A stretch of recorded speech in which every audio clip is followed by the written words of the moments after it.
berkenan di pelajaran seni teater kelas 3 SD dengan saya, Zahwa Auliaman, NIM 2410400849 dari program studi pendidikan guru madrasah ibtidaiyah di Universitas Islam Negeri Sunan Kalijaga, Yogyakarta.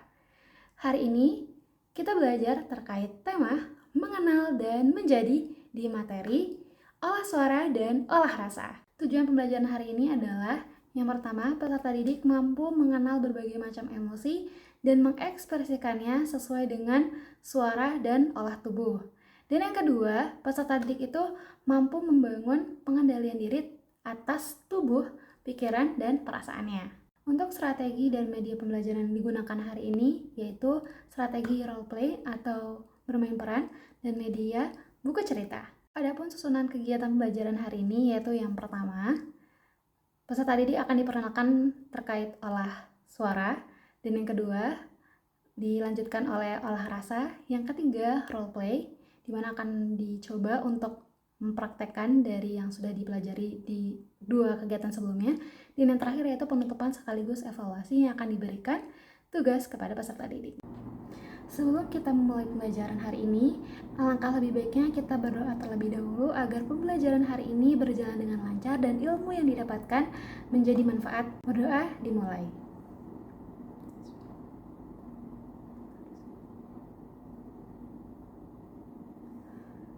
Doa tidak dibatasi. Selanjutnya, mari kita mulai pembelajaran. Pengertian dari olah suara sendiri adalah latihan untuk melenturkan dan memperkuat suara. Tujuannya sendiri adalah ketika di panggung, suara kita itu bisa terdengar jelas dan terasa juga emosinya. Jadi kita akan latihan olah suara terkait pernafasan, intonasi, dan artikulasi. Di wadah pernafasan, kita coba dengan bernafas seperti balon udara. Gimana ya balon udara nafasnya? Tarik nafas sampai perutnya menggembung, kemudian dikeluarkan dengan suara seperti ular. Suara seperti ular gimana? Yap, suara seperti ular adalah S. Oke, kita coba ya. Pertama, kita tarik nafas. Keluarkan. S. Oke, kita ulangi lagi. Tarik nafas. Dikeluarkan. Sekali lagi, tarik nafas. Dikeluarkan. Selanjutnya kita latihan artikulasi. Artikulasi biasanya memakai huruf 5 vokal, yaitu A, I, U, E, dan O. Kalau huruf A itu seperti singa yang buka mulutnya. A. Kalau U, hurufnya seperti tikus, mulutnya kecil. U. Oke? Mari kita mulai. A, I, U, E, O. Kedua kali. A, I, U, E, O. Dan yang ketiga. A, I, U, E, O.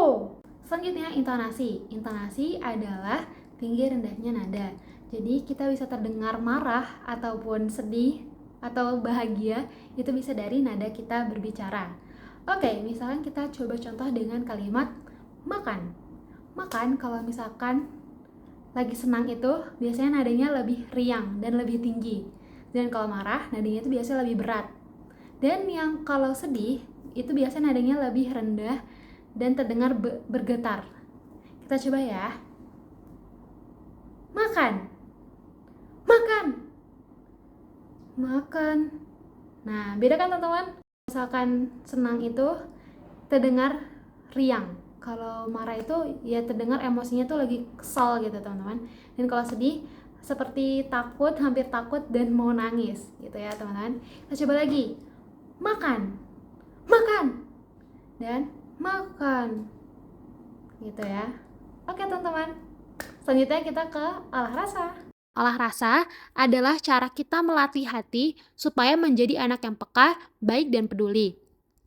Olah rasa sendiri itu bisa tahu bagaimana ketika orang itu bahagia, marah, ataupun sedih. Oke, kita masuk ke bagian olah rasa. Olah rasa itu bisa terlihat dari mimik wajah kita ya teman-teman. Jadi kalau misalkan marah, biasanya muka kita itu cemerut atau alis kita itu berkerut.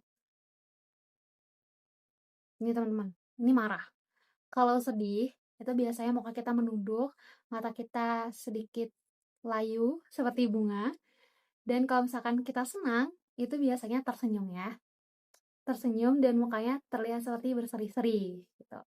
Kita coba ekspresi marah. Marah ekspresinya seperti ini. Kalau sedih, ekspresinya seperti ini. Kalau satu lagi apa teman-teman? Kalau senang, sorry senang. Nah, bisa terlihat kan perbedaannya? Kalau marah gimana teman-teman? Coba teman-teman tunjukin mukanya marah. Oke, selanjutnya kalau sedih gimana sedih? Ya, kalau satu lagi, kalau teman-teman senang gimana senang? Yeay, betul. Oke, sekarang kita coba dengan kalimat dari cerita rakyat sesuai dari buku. Oke, kita coba ya. Oke, selanjutnya kita di tahap role play bermain peran. Jadi di sini saya akan membacakan beberapa dialog terkait cerita dari bawang putih dan bawang merah. Setelah saya contohkan, teman-teman bisa mencoba untuk mengikuti, mencoba untuk mencontohkan kembali apa yang sudah saya lakukan. Di sini ada bagian kita mulai dari Mbak Rondo dadapan langsung memeriksa jemuran itu. Ternyata cuciannya kurang satu, yaitu baju milik bawang merah. "Bawang putih, kemarilah!" teriak Mbak Rondo dadapan. Bawang putih segera berlari ke tempat jemuran. "Baju batik bawang merah mana? Engkau hanyutkan di sungai ya?" tanya Mbak Rondo dadapan dengan marah. "Aku tidak tahu, Mbok. Barangkali hanyut di sungai," jawab bawang putih ketakutan. Mbak Rondo dadapan sangat marah, lalu memukuli bawang putih. "Kurang ajar! Mengapa kamu tidak hati-hati? Sana, cepat cari baju itu sampai dapat. Kalau sampai tidak kamu dapatkan baju itu, kamu tidak akan kuberi makan," ancam Mbak Rondo dadapan. Bawang putih ketakutan. Ia segera menuju ke sungai hendak mencari baju yang hanyut. Ia lalu menyusuri sungai itu dengan mengikuti arus sungai. Sepanjang jalan, air mata bawang putih menetes membasahi pipinya. "Seandainya ayah dan ibuku masih hidup, tentu aku tidak akan menderita begini. Mungkin semua ini sudah menjadi kehendak Tuhan Yang Maha Kuasa. Aku harus sabar menghadapi semua cobaan ini. Semoga Tuhan selalu melindungiku," gumam bawang putih. Bawang putih berjumpa dengan seorang laki-laki setengah bayang sedang memandikan kuda. Ia berhenti dan bertanya kepada orang itu, "Paman, paman, apakah paman melihat sebuah baju yang hanyut?" Oke, sampai situ ya teman-teman. Teman-teman bisa mulai untuk mencontoh kembali dari atas. Aku akan beri waktu kalian selama 2 menit untuk mencontohkan. Selamat belajar! Oke, tibalah kita di akhir alur kegiatan pelajaran, yaitu penutupan sekaligus evaluasi. Nah, aku sebelum mau menutup pembelajaran hari ini, aku mau tanya kesan-pesan teman-teman ketika setelah selesai mempelajari materi terkait olah suara dan olah rasa. Gimana perasaannya? Oke, ada yang bilang senang. Terima kasih ya. Semoga pembelajaran hari ini bisa terasa menyenangkan. Teman-teman juga bisa mendapatkan ilmu baru dan bisa mempraktekannya sekaligus melatih terus kemampuan teman-teman di seni teater.